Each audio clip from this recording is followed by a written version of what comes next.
Assalamualaikum warahmatullahi wabarakatuh. Ketemu lagi dengan saya Muhammad Nasir di channel ini. Dan kali ini kita akan berbicara tentang tugas akhir. Nah, tentu banyak di antara teman-teman pemirsa sekalian yang sampai sekarang tugasnya belum selesai, ya karena berbagai sebab gitu kan. Oke, jadi di sesi ini kita akan berbicara tentang 7 hal yang bisa dilakukan agar skripsi Anda, tugas akhir Anda itu cepat selesai. Apa saja? Simak berikut.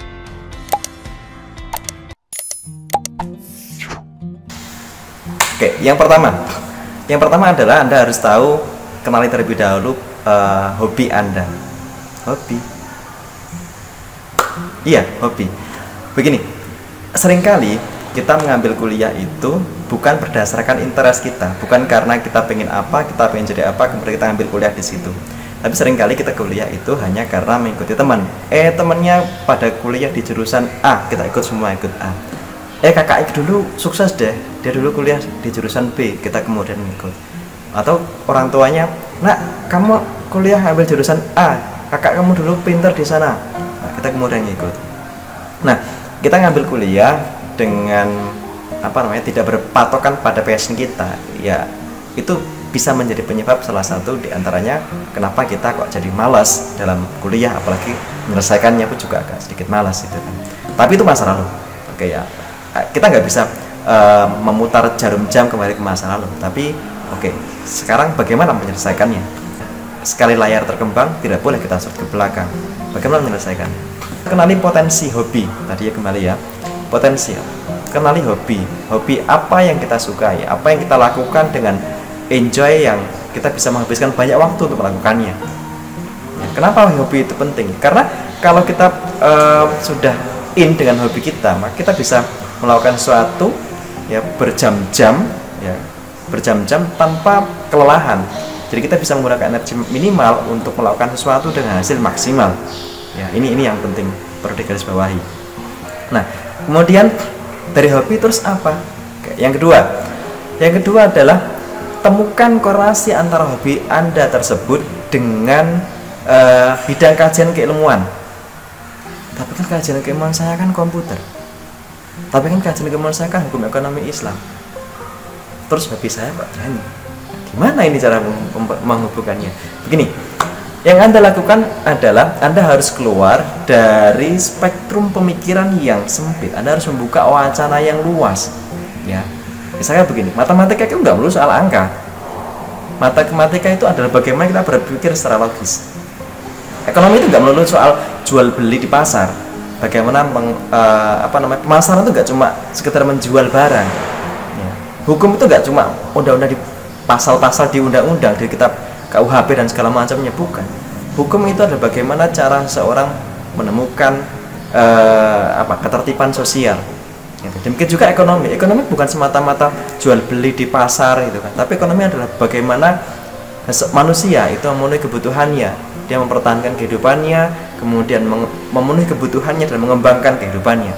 Jadi mindset kita tentang disiplin keilmuan itu coba kita buka seluas mungkin. Ya.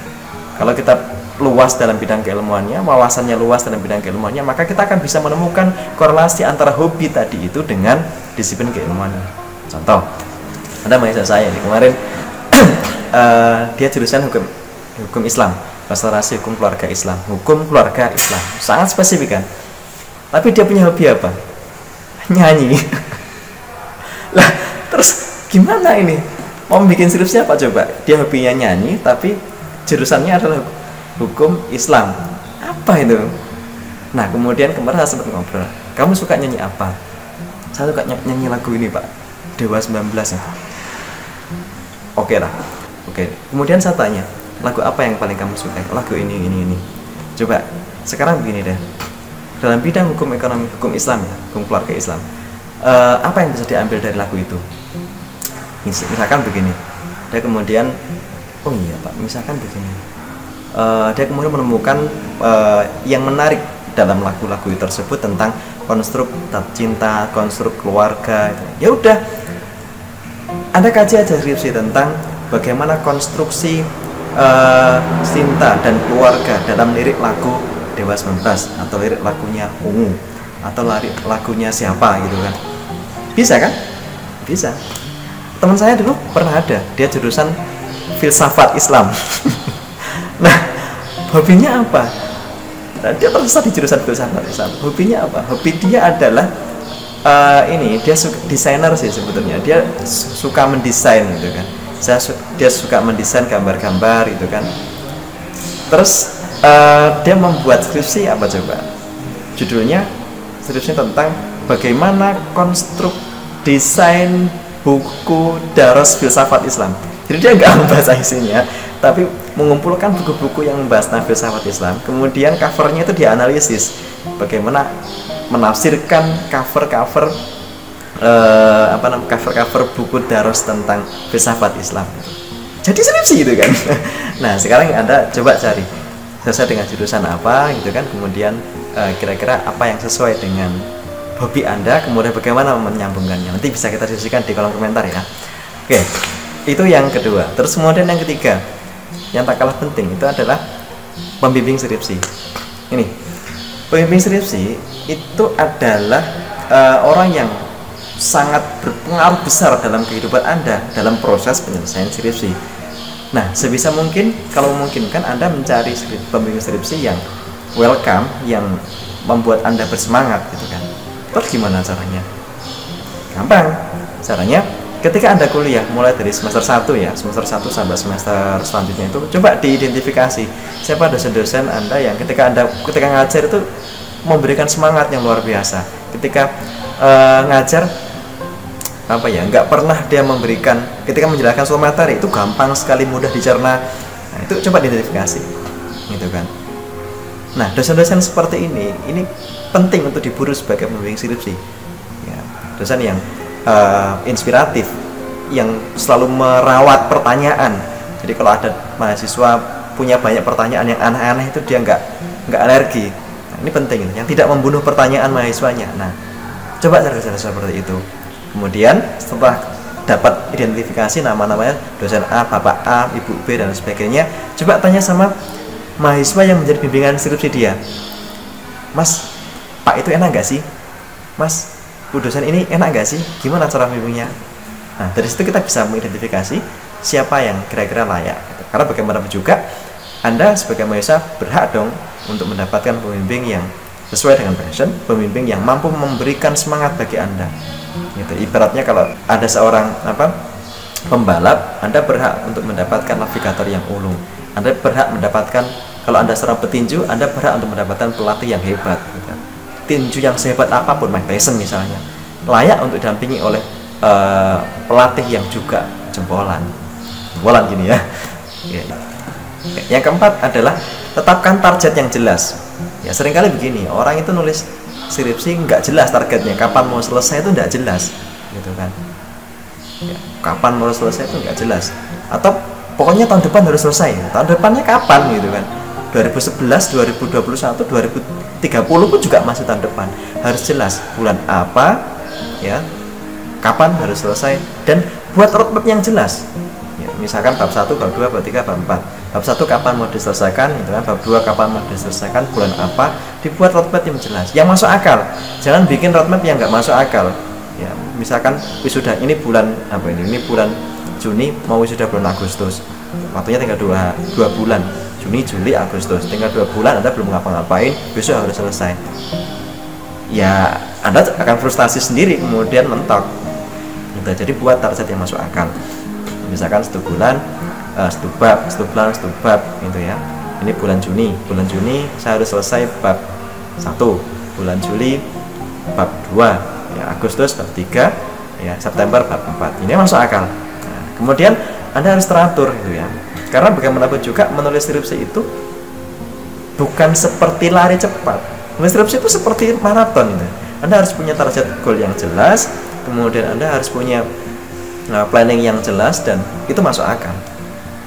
Jangan kemudian berburu cepat harus selesai di depan, nggak jadi malahan itu ya. Atau terlalu longgar, pokoknya tahun 2022 lah harus selesai itu kan. Saya masih semester 8, masih ada banyak lagi di depan itu. Tahun semester 10 masih 4 semester lagi ya. Rampung tapi. Itu yang keempat. Yang kelima. Ya, yang kelima, Berikan motivasi bagi diri Anda sendiri.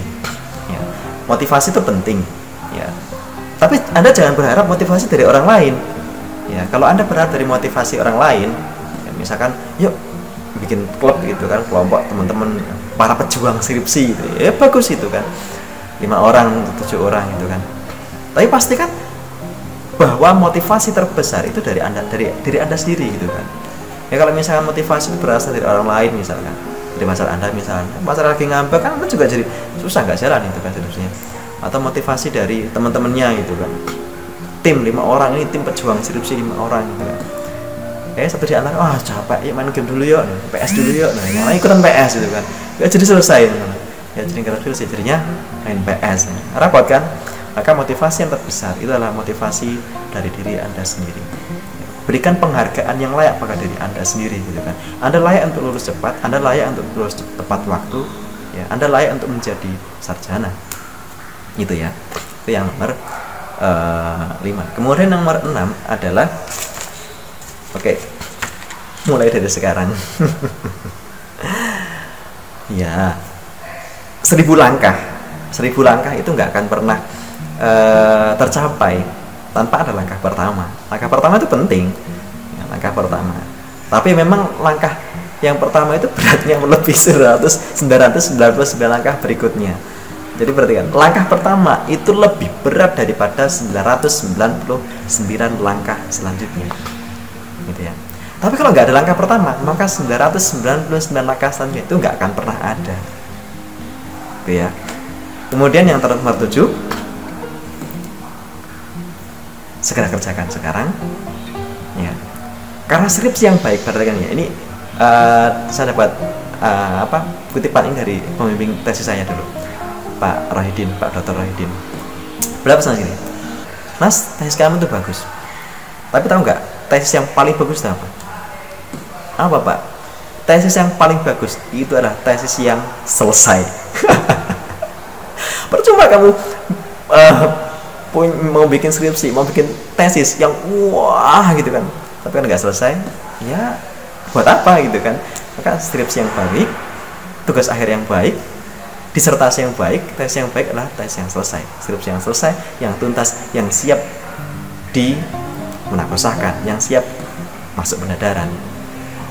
Seperti itu ya. Baik, demikian ada saya sampaikan. Nanti kalau Anda punya ide-ide baru tentang bagaimana menulis skripsi biar cepat selesai, nah silakan bisa ini ya di kolom komentar ya. Jangan lupa klik subscribe, kemudian nyalakan loncengnya ya, biar nggak ketinggalan untuk materi-materi selanjutnya.